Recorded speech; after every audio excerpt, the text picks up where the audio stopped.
ইমাম বুখারী রাহমাতুল্লাহির মতে রাসূলুল্লাহ সাল্লাল্লাহু আলাইহি ওয়াসাল্লাম মাঝে মধ্যে কোন শিশুকে কাঁধে নিয়ে জামাতের ইমামতি করতেন? মুহাম্মদ সাল্লাল্লাহু আলাইহি ওয়াসাল্লাম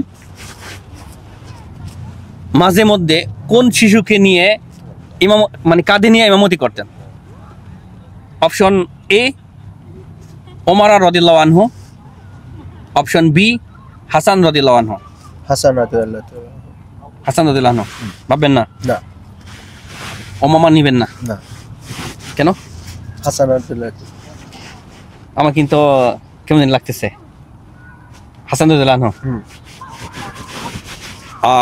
সব সময় যে তার নাতি হইতে হবে ঠিক আছে এরকম কোনো কথা না। তো মুহাম্মদ সাল্লাল্লাহু আলাইহি ওয়াসাল্লাম মাঝে মধ্যে হযরত ওমামা রাদিয়াল্লাহু আনহুকে কাঁধে নিয়ে ইমামতি করতেন। হযরত ওমামা রাদিয়াল্লাহু আনহু, ঠিক আছে ইনশাআল্লাহ কোনো সমস্যা নাই। ভাইয়ের জন্য পরের প্রশ্ন হচ্ছে যে রাসূলুল্লাহ সাল্লাল্লাহু আলাইহি ওয়াসাল্লাম মিরাজের রজনীতে